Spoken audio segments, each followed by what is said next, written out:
Bab ke-34, Melodi Gabungan. Dua melodi atau lebih berbunyi bersama. Hilde duduk tegak di atas tempat tidur. Itulah akhir cerita Sophie dan Alberto. Tapi apa yang sesungguhnya terjadi? Mengapa ayahnya menulis bab terakhir itu? Apakah itu hanya untuk menunjukkan kekuasaannya atas dunia Sophie? Masih tenggelam dalam pikirannya, dia pergi mandi dan berpakaian.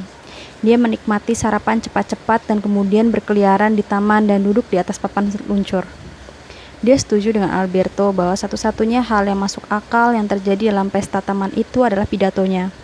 Tentu ayahnya tidak beranggapan bahwa dunia Hilde sama kacaunya dengan pesta taman Sophie, atau bahwa dunianya juga akan lenyap pada akhirnya.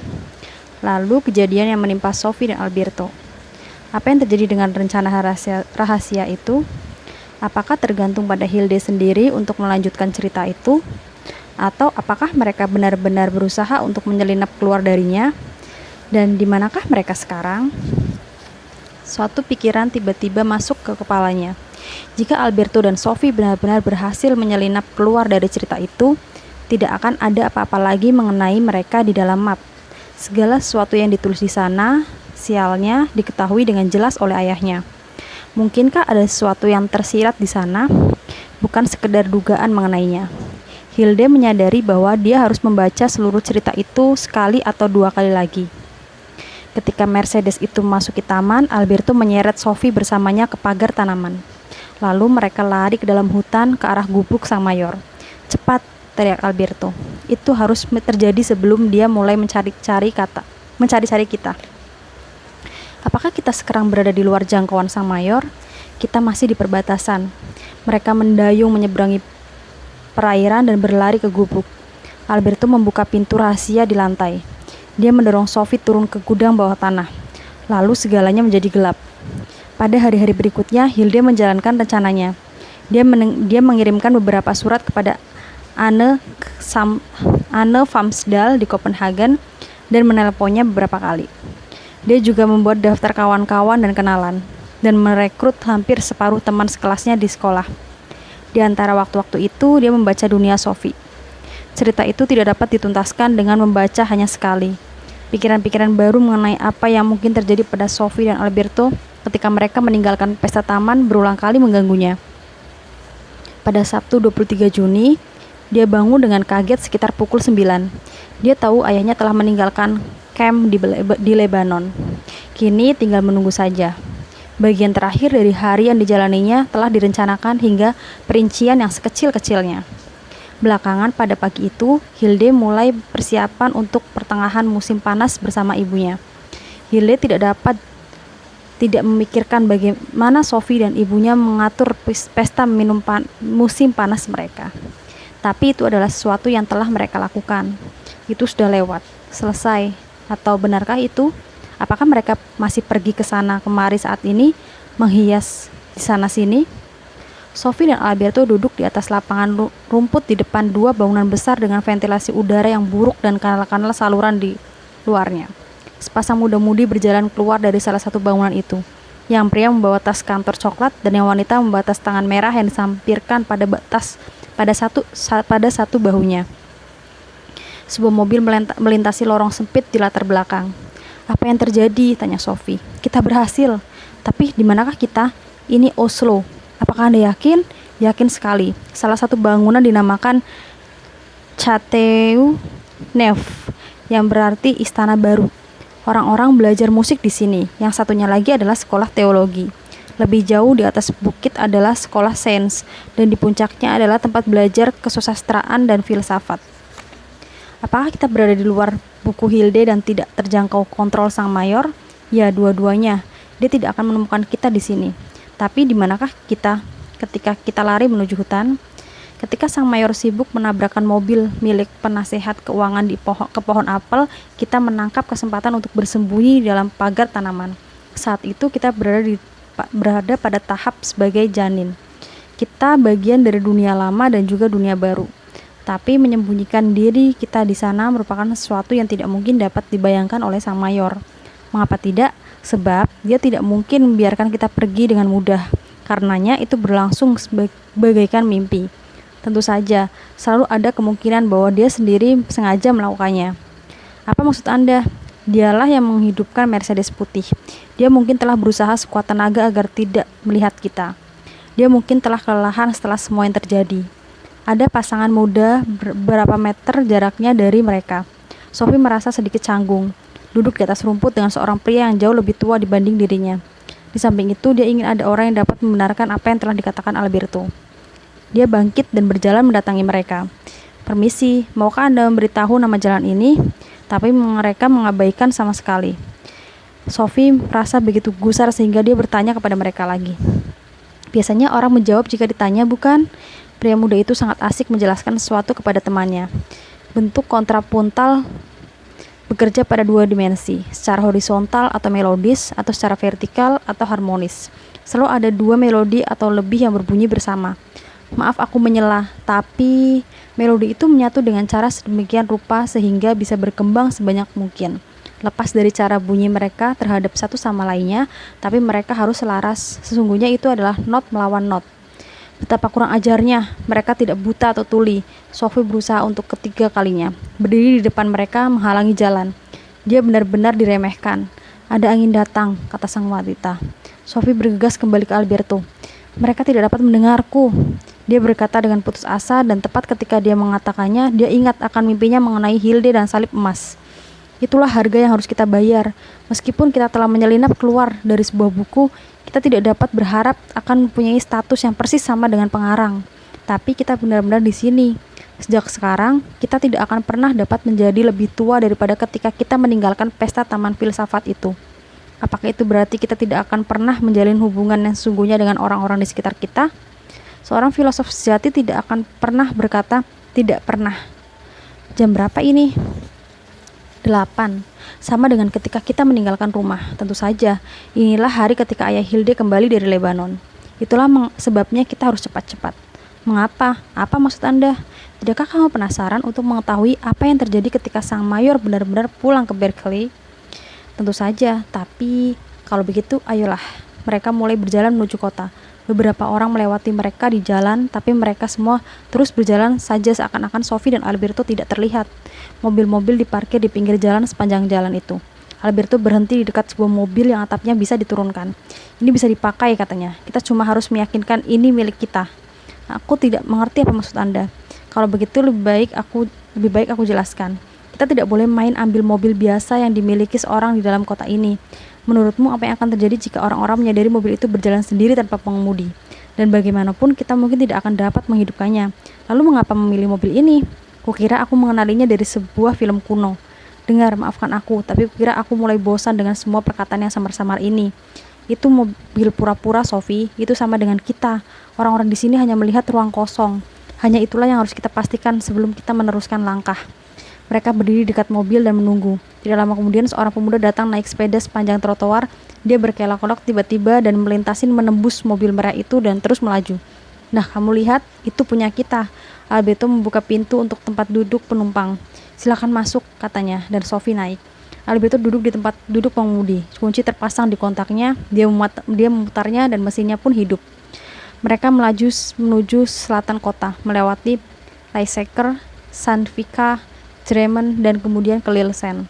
Ketika berjalan, mereka melihat banyak api unggun pertengahan musim panas, terutama setelah melewati Bremen. Kini pertengahan musim panas, Sophie, bukankah itu indah? Dan angin lembut yang segar dalam mobil terbuka. Benarkah tidak ada orang yang dapat melihat kita? Hanya orang-orang seperti kita.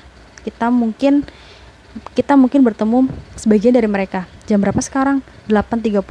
Kita harus mengambil jalan pintas. Kita tidak dapat terus tinggal di belakang truk ini. Jelas? Mereka berkelok ke padang gandum yang luas. Sophie memandang ke belakang dan melihat bahwa mereka telah meninggalkan jejak batang-batang yang rata dan dengan tanah. Besok mereka akan mengatakan bahwa angin ajaib telah bertiup di ladang, kata Alberto. Mayor Albert Neik baru saja mendarat di bandara Kastrup di luar kota Copenhagen. Saat itu jam 4.30 hari Sabtu 23 Juni. Hari ini rasanya panjang benar. Dia berjalan melintasi ruang kontrol paspor dengan seragam PBB-nya yang dikenakannya dengan bangga.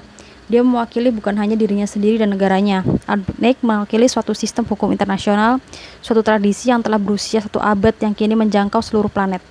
Dia hanya menyandang sebuah tas kecil. Dia telah mengirimkan semua bagasinya dari Roma. Dia hanya perlu memegang paspor merah itu. Tidak ada yang harus diperiksa. Mayor Arbuthnot telah menunggu hampir 3 jam di bandara sebelum pesawatnya berangkat menuju Kristiansand. Dia punya waktu untuk membeli beberapa hadiah untuk keluarganya. Dia telah mengirimkan hadiah terbesar dalam hidupnya kepada Hilde 2 minggu yang lalu. Marit, istrinya, telah meletakkan hadiah itu di meja samping tempat tidur gadis itu agar ditemukannya ketika dia terbangun pada hari ulang tahunnya. Dia belum berbicara sama sekali dengan Hilde sejak telepon ulang tahun pada larut malam itu. Albert membeli beberapa koran Norwegia, masuk ke bar, dan minta dibuatkan secangkir kopi. Dia belum sempat membaca seluruh judul berita ketika didengarnya pengumuman dari pengeras suara. Panggilan untuk Arbuthnot. Arbuthnot diminta untuk menghubungi meja informasi SAS. Ada apakah? Dia merasakan hawa dingin menyusupi punggungnya. Tentunya dia tidak akan diperintah untuk kembali ke Lebanon.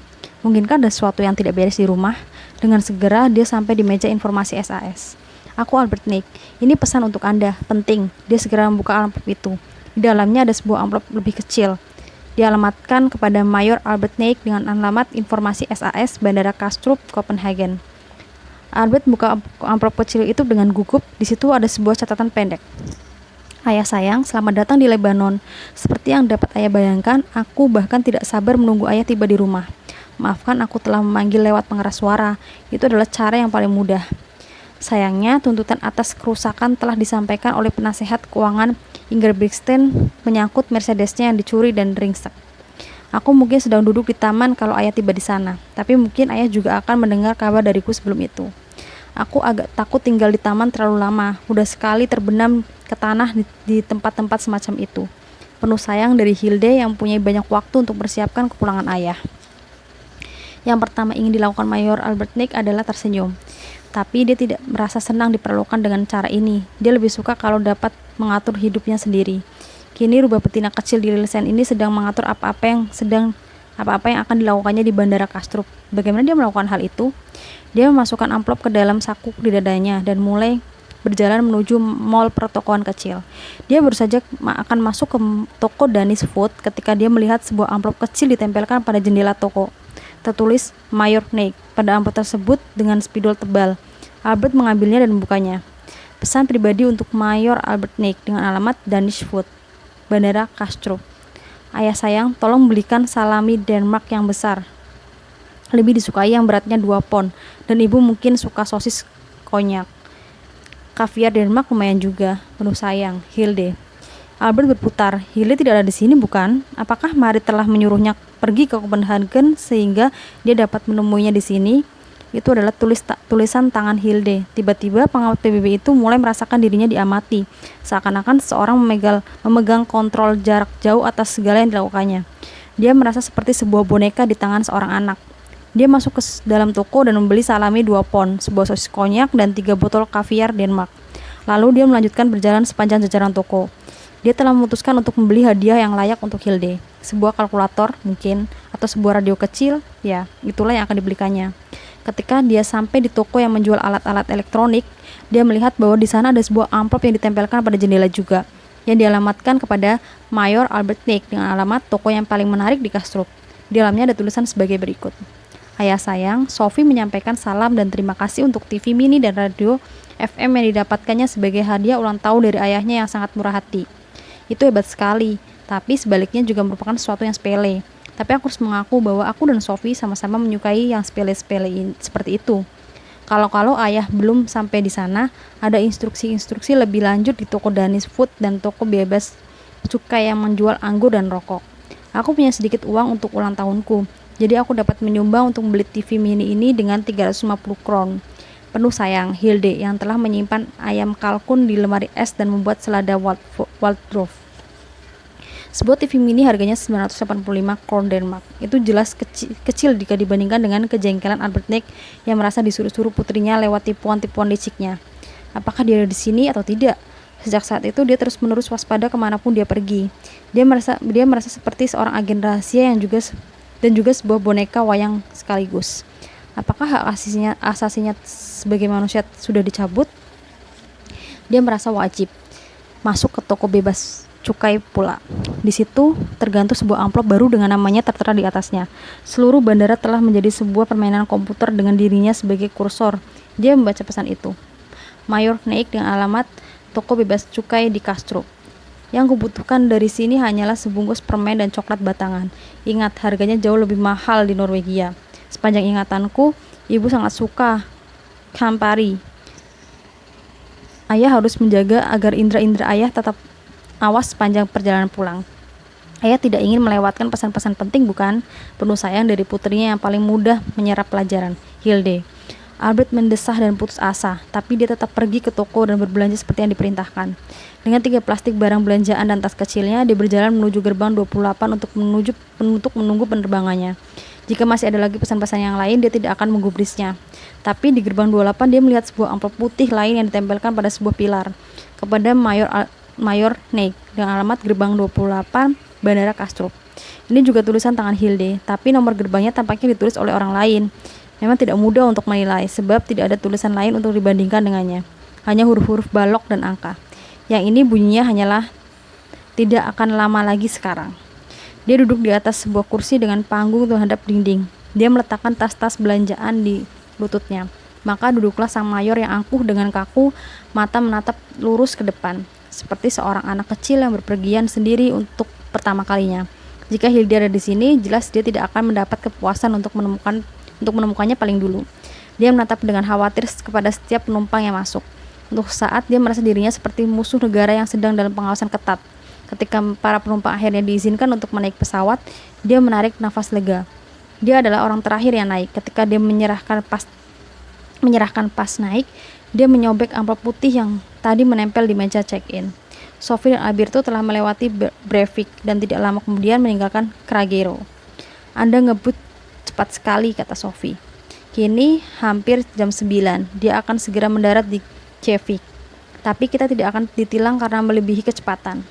Kalau kita menabrak mobil lain, tidak ada bedanya jika itu mobil biasa. Tapi jika itu salah satu mobil yang sejenis dengan kita, lalu apa? Maka kita harus hati-hati sekali. Tidakkah kamu lihat kita tidak melewati mobil Batman? Kita tidak melewati mobil Batman? Tidak. Mobil itu diparkir di satu tempat di Vestfold. Bus wisata ini tidak mudah disalip. Ada hutan lebat di kedua sisi jalan. Tidak ada bedanya, Sophie. Tidak dapatkah kamu menanamkannya di kepalamu? Sambil mengatakan itu, dia membelokkan mobil ke dalam hutan dan berjalan terus menembus pepohonan. Sophie menghembuskan nafas lega. Anda menakutkanku. Kita tidak akan merasakannya jika kita mengemudikannya menembus tembok bata. Itu berarti bahwa kita ini layaknya ruh di tengah lingkungan kita sekarang. Tidak, sekarang kamu menaruh kereta di depan kuda. Realitas di sekeliling kita lah yang merupakan petualangan khayal bagi kita. Aku tidak mengerti. Kalau begitu, dengarkan baik-baik.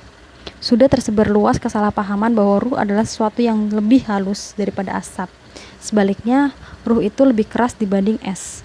Itu tidak pernah terfikir olehku. Dan kini akan kuceritakan padamu sebuah kisah. Konon ada seorang pria yang tidak percaya pada malaikat. Suatu hari, ketika dia sedang bekerja di hutan, dia dikunjungi oleh seorang malaikat. Dan mereka berjalan bersama beberapa saat. Lalu pria itu berpaling pada sang malaikat dan berkata, "Baiklah, kini aku harus mengakui bahwa malaikat itu ada. Tapi kamu tidak hidup dalam realitas seperti kami. Apa maksudmu dengan itu?" tanya malaikat. Maka pria itu menjawab, "Ketika kita sampai di batu besar itu, aku harus berjalan memutarinya. Tapi aku lihat kamu berjalan terus menembusnya. Dan ketika kita sampai pada batang kayu besar yang tumbang melintang di jalan, aku harus memanjatnya. Sementara kamu tetap berjalan terus menembusnya." Malaikat itu sangat terkejut dan berkata, "Tidakkah kamu juga melihat bahwa kita juga mengambil jalan yang membawa kita melewati rawa? Kita berdua berjalan terus menembus kabut. Itu karena kita lebih keras daripada kabut." "Ah, itu sama dengan kita, Sophie. Ruh dapat menembus pintu baja, tapi tidak ada tank atau bom yang dapat menghancurkan sesuatu yang berwujud ruh." "Benar juga ya. Kita akan segera melewati resort, dan itu tidak akan lebih dari 1 jam sejak kita meninggalkan gubuk sang mayor. Aku benar-benar ingin minum secangkir kopi." Ketika tiba di Vienne, persis sebelum Sondel, mereka melewati sebuah kafetaria di sisi kiri jalan. Namanya Cinderella. Alberto membelokkan mobil dan memahirkannya di rumputan di depannya. Di dalam, Sophie berusaha mengambil sebotol Coke dari lemari pendingin, tapi dia tidak dapat mengangkatnya. Botol itu seperti lengket di sana. Tak jauh dari situ, Alberto sedang berusaha menampung kopi ke dalam cangkir kertas yang ditemukannya di dalam mobil. Dia hanya perlu menekan tuas, tapi meskipun telah mengarahkan seluruh tenaganya, dia tidak berhasil melakukannya. Ini membuatnya begitu marah sehingga dia berpaling kepada tamu-tamu kafeteria dan minta tolong. Ketika tak seorang pun bereaksi, dia berteriak begitu keras sehingga Sophie harus menutupi kedua telinganya. "Aku ingin kopi." Kemarahannya pun menguap dan dia tertawa sampai terbungkuk-bungkuk. Mereka baru akan berbalik dan pergi ketika seorang wanita tua bangkit dari kursinya dan mendatangi mereka. Dia mengenakan rok merah berkilat-kilat, kardigan biru, dan sapu tangan putih di seputar kepalanya. Sosoknya tampak lebih jelas dibanding semua yang lainnya di kafeteria itu. Dia mendatangi Alberto dan berkata, "Wah, hebat benar teriakanmu, Buyung. Maafkan aku, kamu ingin kopi, katamu." "Iya, tapi kita punya tempat kecil dekat sini." Mereka mengikuti wanita tua itu keluar dari kafeteria menuju sebuah jalan di belakangnya. Sementara mereka berjalan, wanita itu berkata, "Kalian baru di sini? Kami harus mengakuinya." "Ya," jawab Alberto. "Tidak apa-apa, selamat datang di alam kekekalan, kalau begitu. Dan Anda?" "Aku berasal dari salah satu dongeng Grimm. Itu hampir 200 tahun yang lalu." "Dan dari mana asal kalian?" "Kami dari sebuah buku mengenai filsafat. Aku adalah guru filsafatnya dan ini muridku, Sophie." "Hihi, itu sebuah buku baru." Mereka berjalan menembus pohonan menuju sebuah tanah terbuka di mana ada pondok-pondok berwarna coklat yang tampak nyaman. Sebuah kembang api besar pertengahan musim panas sedang menyala di halaman antara pondok-pondok itu.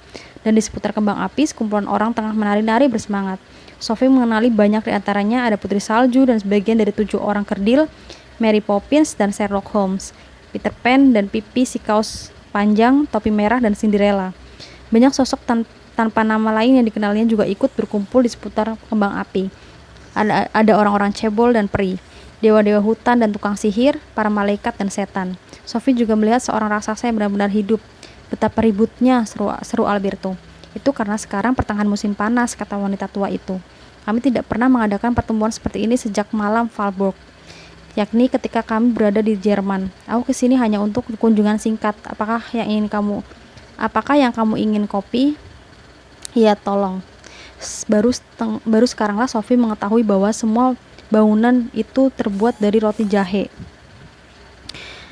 permen, dan lapisan gula. Beberapa orang di situ makan langsung dari bagian depan rumah. Seorang tukang roti berjalan berkeliling memperbaiki kerusakan yang ditimbulkannya. Sophie berusaha untuk menggigit sedikit di sebuah sudut. Rasanya lebih manis dan lebih enak daripada apapun yang pernah dirasakannya sebelumnya. Saat itu si wanita tua sudah kembali dengan secangkir kopi. "Terima kasih banyak."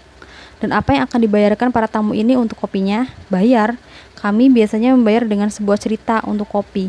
"Sebuah cerita para istri tua bolehlah. Kami dapat menceritakan seluruh cerita tentang umat manusia yang luar biasa," kata Alberto. "Tapi sayangnya kami sedang tergesa-gesa. Dapatkah kami kembali dan membayar pada hari lain?" "Tentu saja. Dan mengapa kalian tergesa-gesa?" Alberto menjelaskan keadaan mereka, dan wanita tua itu berkomentar, "Harus kukatakan kalian benar-benar pasangan yang masih hijau. Lebih baik kalian bergegas dan memotong tali pusat yang menghubungkan dengan leluhur kalian. Kita tidak membutuhkan dunia mereka lagi. Kita termasuk golongan orang yang tak kasat mata." Alberto dan Sophie cepat-cepat kembali ke kafeteria Cinderella dan ke mobil itu. Tepat di samping mobil, seorang ibu sibuk membantu putranya yang kecil untuk pipis. Dengan ngebut dan mengambil jalan pintas, mereka segera tiba di Lelsen. SK-876 dari Copenhagen mendarat di Kjevik sesuai jadwal pada pukul 9.35 malam. Sementara pesawat berjalan menuju landasan di Copenhagen, sang mayor membuka amplop yang digantungkan di meja check-in. Catatan di dalamnya berbunyi, "Kepada Mayor Albert Naik, ketika dia menyerahkan pas naiknya di Kastrup pada malam pertengahan musim panas 1990, ayah sayang, ayah mungkin mengira aku akan muncul di Copenhagen. Tapi kontrolku atas semua tindakan ayah lebih cerdik daripada itu. Aku dapat melihat ayah dimanapun ayah berada, karena aku telah mendatangi sebuah keluarga gypsy terkenal yang bertahun-tahun lalu menjual cermin sihir dari Kuningan kepada nenek buyut. Aku juga telah mendapatkan sebuah bola kristal. Tepat pada saat ini aku dapat melihat bahwa ayah baru saja duduk. Kalau boleh aku ingatkan, sebaiknya ayah memasang sabuk pengaman dan menjaga agar tempat duduk ayah dalam posisi tegak sampai tanda fasten seatbelt dimatikan. Begitu pesawat mengudara, ayah boleh merendahkan sandaran tempat duduk dan beristirahat dengan nyaman. Ayah perlu beristirahat kalau sudah tiba di rumah. Cuaca di Lesen sempurna, tapi temperaturnya beberapa derajat lebih rendah daripada di Lebanon. Kuharap ayah menikmati penerbangan yang menyenangkan. Penuh sayang, putri sihirmu sendiri, ratu cermin dan pelindung ironi tertinggi. Alberto tidak dapat benar-benar mengerti apakah dia marah atau hanya lelah dan menyerah. Lalu dia mulai tertawa. Dia tertawa begitu kerasnya sehingga para penumpang lainnya berpaling dan menatapnya. Lalu pesawat pun tinggal landas. Dia sudah disuruh mencicipi obatnya sendiri, tapi dengan perbedaan besar tentunya. Obatnya pertama-tama dan terutama telah mempengaruhi Sophie dan Alberto, dan mereka hanyalah tokoh hayalan. Dia melakukan apa yang disarankan Hilde. Dia merendahkan bagian belakang tempat duduknya dan jatuh tertidur. Dia belum terjaga sepenuhnya sampai dia melewati kontrol paspor dan berdiri di aula kedatangan di Bandara Cevik. Suatu unjuk rasa tengah berlangsung untuk menyambutnya. Ada 8 atau 10 anak muda seusia Hilde. Mereka membuat tulisan yang berbunyi, "Selamat datang Ayah Hilde sedang menanti di taman." Ironi yang sesungguhnya. Yang terburuk adalah bahwa dia tidak dapat melompat begitu saja ke atas taksi. Dia harus menunggu bagasinya, dan sementara itu teman-teman sekelas Hilde menghubunginya, memaksanya untuk melihat tulisan itu berkali-kali. Lalu salah seorang gadis mendatangi dan memberinya seikat mawar, dan dia pun luluh. Dia merogoh salah satu tas belanjaannya dan memberi setiap demonstran sebuah coklat batangan. Kini tinggal 2 untuk Hilde. Ketika dia telah mendapatkan bagasinya, seorang pemuda melangkah maju dan menjelaskan bahwa dia di bawah perintah Ratu Cermin dan bahwa dia diperintah untuk mengantarnya ke Berkeley. Para pengunjuk rasa lainnya membaur dengan kerumunan orang. Mereka bermobil keluar dari E18. Setiap jembatan dan lorong yang mereka lewati dihiasi dengan panji-panji yang berbunyi, "Selamat datang. Ayam kalkunya sudah siap. Aku dapat melihatmu, Ayah." Ketika dia diturunkan di luar gerbang di Berkeley, Albert Nick mengembuskan nafas lega dan menyampaikan terima kasih kepada sopirnya dengan uang 100 kron dan 3 kaleng bir Carlsberg Elfen. Istrinya sedang menantikannya di luar rumah. Setelah berpelukan lama, Albert bertanya, "Di mana dia?" "Dia sedang duduk di dock, Albert." Alberto dan Sophie menghentikan mobil merah itu di alun-alun Nielsen di luar Hotel North. Saat itu jam 10:04. Mereka dapat melihat sebuah kembang api besar di kejauhan. "Bagaimana kita menemukan Berkeley?" tanya Sophie. "Kita cukup berkeliling mencarinya. Kamu ingat lukisan di dalam gubuk Samayor? Kita harus cepat. Aku ingin tiba di sana sebelum dia datang." Mereka mulai bermobil di sekitar jalan-jalan kecil dan kemudian naik turun bukit dan lembah. Petunjuk yang penting adalah bahwa Berkeley berada di dekat perairan. Tiba-tiba Sophie berteriak, "Itu dia! Kita telah menemukannya. Aku percaya kamu benar, tapi jangan berteriak terlalu keras." "Mengapa? Tidak ada yang mendengar kita?" "Sophieku yang baik, setelah mendapatkan seluruh pelajaran filsafat, aku sangat kecewa mendapati dirimu masih menarik kesimpulan dengan terburu-buru." "Ya, tapi tentunya kamu tidak percaya bahwa tempat ini terbebas sepenuhnya dari para raksasa, peri, bidadari, hutan, dan dewi-dewi yang baik." "Oh, maafkan aku." Mereka bermobil melewati gerbang dan menaiki jalan berkerikil menuju rumah. Alberto memarkir mobil di atas lapangan rumput di samping papan luncur. Agak jauh di taman sana, sebuah meja disiapkan untuk 3 orang. "Aku dapat melihatnya," bisik Sophie. "Dia duduk di dock, persis seperti dalam mimpiku." "Apakah kamu juga melihatnya betapa taman ini tampak seperti tamanmu sendiri di Clover Close?" "Ya, memang, dengan papan luncur dan semuanya." "Bolehkah aku mendatanginya?" "Tentu saja, aku akan menunggu di sini."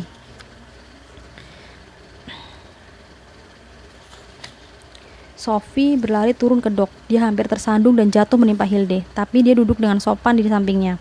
Hilde duduk bermalas-malasan dengan memegang tali yang biasanya dipakai untuk menambatkan perahu dayung. Di tangan kirinya dia memegang selembar kertas. Dia jelas sedang menunggu. Dilihatnya jamnya beberapa kali. Sophie menganggap dia sangat cantik. Dia memiliki rambut keriting yang indah dan mata hijau yang cemerlang. Dia mengenakan gaun musim panas berwarna kuning.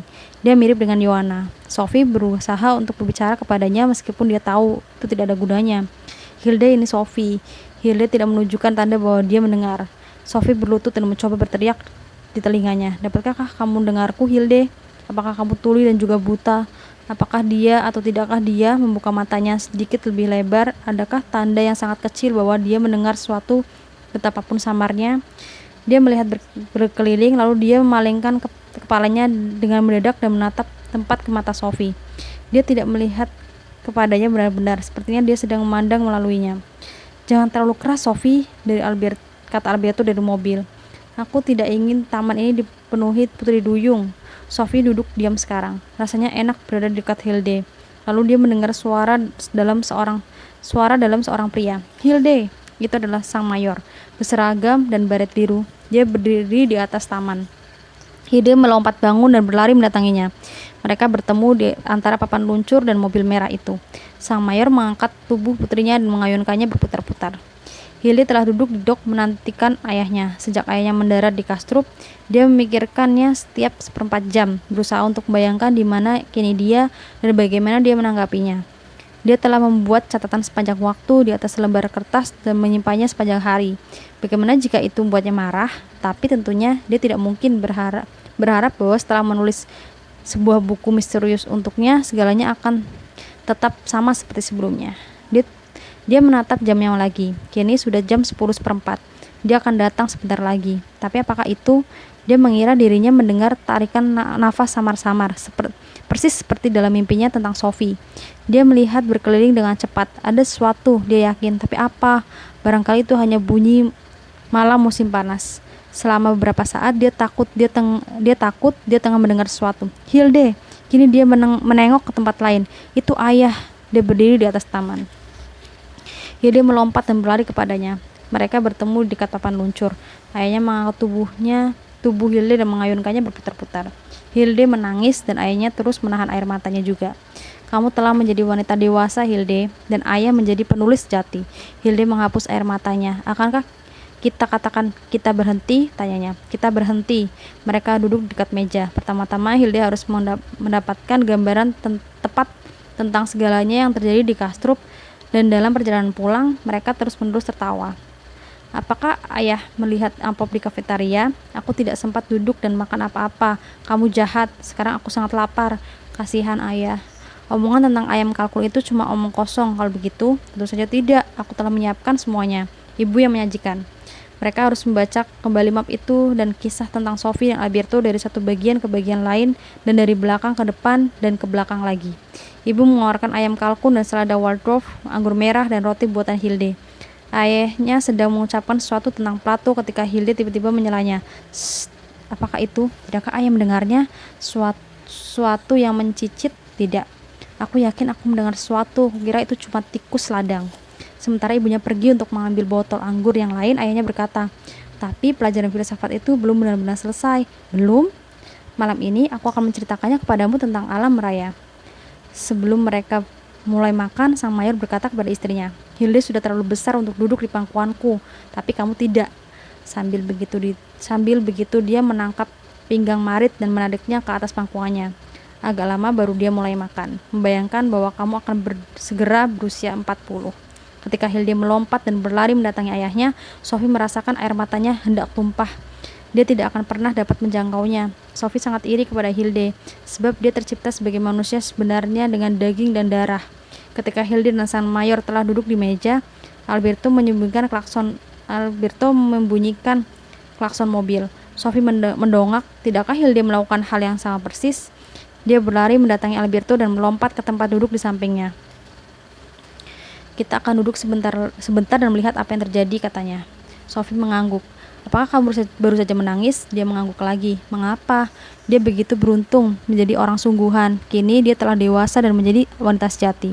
Aku yakin dia akan mempunyai anak-anak sungguhan juga. Dan juga cucu-cucu Sophie. Tapi ada dua sisi dalam segala hal. Itulah yang kucoba untuk mengajarkannya kepadamu sejak awal pelajaran. Bagaimana maksud Anda? Dia beruntung, aku setuju. Tapi orang yang menjalani kehidupan juga harus menjalani kematian, sebab jalan kehidupan berakhir pada kematian. Tapi tetap saja, bukankah lebih baik mempunyai suatu kehidupan daripada tidak pernah benar-benar hidup? Kita tidak dapat menjalani kehidupan seperti Hilde atau seperti sang mayor dalam hal itu.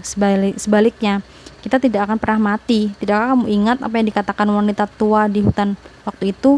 Kita orang-orang yang tak kasat mata. Dia sudah berusia 200 tahun katanya. Dan pada pesta tengah musim panas itu aku melihat beberapa makhluk yang usianya lebih dari 3.000 tahun. Barangkali yang paling aku irikan dari Hilde adalah kehidupan keluarganya. Tapi kamu sendiri punya keluarga dan kamu punya kucing. 2 ekor burung, dan seekor kura-kura darat. Tapi kita meninggalkan semua itu, bukan? Sama sekali tidak. Hanya sang mayorlah yang meninggalkannya. Dia telah menuliskan kata terakhir dalam bukunya, sayangku, dan dia tidak akan menemukan kita lagi. Apakah itu berarti kita bisa kembali? Kapanpun kita menginginkannya, tapi juga akan menjalin persahabatan baru di hutan belakang kafetaria Cinderella. Keluarga Nate mulai menyantap makanan mereka. Untuk saat, Sophie khawatir kejadian itu akan seperti pesta taman filsafat di Clover Close.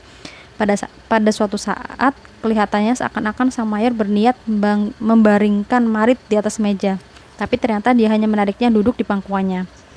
Mobil itu diparkir cukup jauh dari tempat keluarga itu duduk dan makan. Pembicaraan mereka hanya terdengar sekali. Sophie dan Alberto duduk menatap ke arah taman. Mereka mempunyai banyak waktu untuk memikirkan seluruh perincian dan akhir yang menyedihkan dari pesta taman itu. Keluarga itu belum beranjak dari meja tersebut hingga hampir tengah malam. Hilde dan sang mayor berjalan menuju papan luncur. Mereka melambai kepada Marit ketika dia berjalan menuju rumah bercat putih itu. Ibu sebaiknya pergi tidur dulu. Banyak sekali yang harus kami bicarakan.